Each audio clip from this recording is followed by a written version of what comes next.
పవన్ కళ్యాణ్ గారు మాత్రమే silencer vote తీసి జాయిన్ చేయమని తిరిగే యువతకి మంచి అంటే కోవిడ్ టైంలో ప్రాణదాతలుగా మార్చారు. అలాగే నెమ్మదిగా అప్పుడు సినిమా అంటే జల్సాలాగా ఉండాలి, ఖుషీలాగా ఉండాలి, గబ్బర్ సింగ్ లాగా ఉండాలి అనుకున్న వాళ్ళకి అటువంటి సినిమా కాదు, సందేశాత్మక సినిమాలు కూడా వాళ్ళకి అవసరం. ఎందుకంటే ఈ రోజు దేశాన్ని నడిపించాల్సింది యువత ఉద్దేశంతో ఒక మంచి చిత్రాన్ని ఆయన నిర్మించడం జరిగింది. మీరు ఒకటి గమనించట్లేదు, ఎప్పుడు కూడా మన నాయకుడిని తక్కువ చేసిన పార్టీ ఇప్పటికీ కూడా మన నాయకుడిని సోషల్ మీడియా ద్వారా కానీ వాళ్ళ పేపర్లో కానీ టీవీల్లో కానీ ఇష్టం వచ్చినట్టు మన నాయకుడిని పవన్ కళ్యాణ్ గారిని తగ్గించి మాట్లాడుతున్న పార్టీ గురించి కానీ సందేశాత్మకంగా ప్రజలకు మేలు చేయాలని చెప్పి రెమ్యూనరేషన్ కూడా తీసుకోకుండా ఒక సందేశాత్మక సినిమా తీసిన దాని మీద కూడా విషం జల్లుతున్న పార్టీ మీద, పార్టీ వ్యక్తుల మీద ఒక్క వ్యక్తి కూడా మాట్లాడలేదు. 3 పార్టీల ప్రభుత్వం మంది, 3 పార్టీల ప్రభుత్వంలో అయ్యింది 1 సంవత్సరం 1 నెల. మనకు కూడా ఏమీ రాలేదు అని మీరు అనుకుంటే అది తప్పవద్దండి.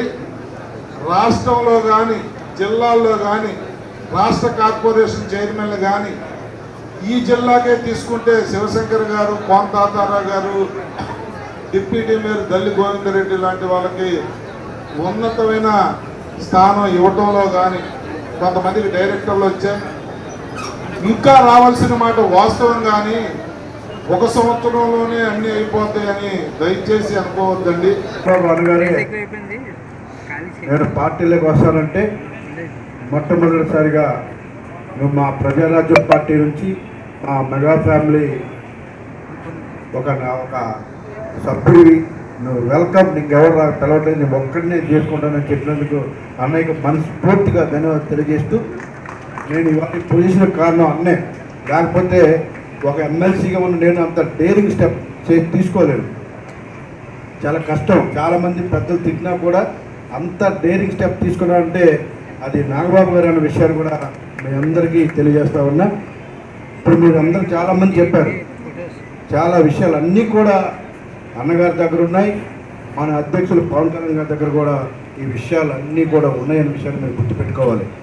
ప్రతి కార్యకర్త జనసేన జెండా పట్టుకున్న ప్రతి ఒక్కరు కూడా బాగుండాలి, వాళ్ళు మీ ప్రతి సమస్య కూడా తెలుసు. కాకపోతే కొంత టైం పడుతుంది దేనికైనా. కొన్ని నామినేట్ పదవులు కొంతమంది ఆశిస్తూ ఉన్నారు, పార్టీ పదవులు కొంతమంది ఆశిస్తూ ఉన్నారు. అన్నగారు ఆల్రెడీ అతి త్వరలోనే నేను ప్రజల్లోకి వస్తాను, మన పార్టీ నిర్మాణం జరుగుతుంది, కొంత టైం వెయిట్ చేయండి అని చెప్పడం జరిగింది. కాబట్టి ఆ రోజు కోసం మన అందరం కూడా వెయిట్ చేయాలని చెప్పేసి నేను మనస్ఫూర్తిగా కోరుతూ ఉన్నాను.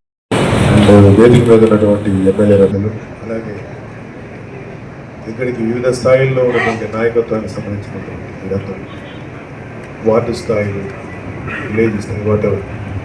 సో మీ అందరికీ కూడా హృదయపూర్వక స్వాగతం.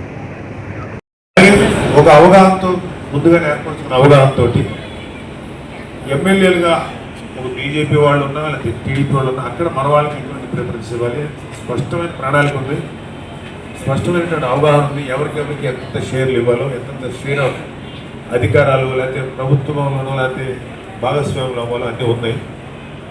ఒక్కొక్కసారి కొంత తేడా జరగచ్చు, ఒకటి అటు ఇటుగా జరగచ్చు తప్ప ఆ ఒక్క సంఘటన గురించి లేకపోతే 2-3 సంఘటనల గురించి ఆలోచించేసి ఎంటైర్ కూటమికి సంబంధించినటువంటి మిగతా 2 పార్టీలు కూడా కొంచెం చెప్పేటప్పుడు కొంచెం సమయంతో చెప్పాలి మీరు ఎవరైనా సరే. ఎందుకంటే మీరందరూ ఇప్పటిదాకా మాట్లాడిన వాళ్ళు నాకు బాగా నచ్చారు, బాగా చెప్పారు. కానీ మీరందరూ కూడా వైసీపీ ఎంత దుర్మార్గంగా మనకు పరిపాలించింది, వైసీపీ ఎన్ని దారుణాలు చేసింది, ఎంతమంది జీవితాలు నాశనం చేసింది, కల్తీ లిక్కర్ వల్ల ఎన్ని వేల మంది ఆరోగ్యాలు చెడగొట్టింది, ఇవన్నీ కూడా మీరు తెలుసుకోవాలి. ఆఖరికి హరిహర వీరమల్లు సినిమా మీద కూడా వాళ్ళు బ్యాడ్ ప్రచారం చేస్తారు. దాని గురించి కదా మీరు ఫైట్ చేయాలి. మన తోటి ఉన్నటువంటి మనలో కలిసి యుద్ధం చేసి కలిసి పోరాడేటువంటి టీడీపీ మీదో బీజేపీ మీద మీరు అక్కడక్కడ అందరూ కాదనుకోండి, అక్కడక్కడ అసహనం వ్యక్తం చేస్తే కుదరదు. ఎందుకంటే ఇది పవన్ కళ్యాణ్ గారు కానీ, మోడీ గారు కానీ, నారా చంద్రబాబు నాయుడు గారు కానీ, వీళ్ళందరూ నాయకులు ముగ్గురు కూడా అనుకొని స్పష్టమైనటువంటి అవగాహనకు వచ్చి ప్రభుత్వాన్ని ఏర్పాటు చేసి ఏ విధంగా అయితే 2024 ముందు 19 మధ్యలో ఎన్ని రకాలుగా దెబ్బతిన్నారో మన సామాన్య జనం, లేకపోతే ఆయా కార్యకర్తలు, పార్టీల కార్యకర్తలు. సో వీటన్నిటికీ తగిన సమాధానం చెబుతూ ఒక బలమైనటువంటి కూటమిగా ఏర్పడి ఒక ప్రభుత్వాన్ని ఏర్పాటు చేద్దాం అని నిర్ణయించుకున్నప్పుడు వ్యక్తిగతమైనటువంటి చిన్న చిన్న సమస్యలను కూడా పక్కన పెట్టి రాష్ట్ర శ్రేయస్సు కోసం ముందుకు వచ్చారు పవన్ కళ్యాణ్ గారు. ఈ కూటమి ఏర్పాటు చేయడంలో ఆయనది చాలా ప్రధాన పాత్ర ఉంది. అలాగే ఈ కూటమికి తన వంతు గాను, అంతేకాకుండా పవన్ కళ్యాణ్ గారితో కలిసి మనస్ఫూర్తిగా పనిచేసినటువంటి నారా చంద్రబాబు నాయుడు గారి యొక్క ఈ కూటమి విజయానికి ఆయన యొక్క మద్దతు కానీ, ఆయన యొక్క సపోర్ట్ కానీ చాలా బలంగా ఉంది. అలాగే అన్నిటికన్నా ఇంకొక యాంగిల్లో ఏంటంటే బీజేపీకి ఒక లెవెల్ ఆఫ్ ఓట్ బ్యాంక్ ఉన్నా సరే ఈ కూటమి ఎలక్షన్స్లో నిలబడినప్పుడు మనకి కేంద్ర స్థాయిలో మనకు వచ్చినటువంటి సపోర్ట్ ఎంత సపోర్ట్ అంటే ఆ సపోర్ట్ మీకు ఎవరికి కంటికి కనపడదు.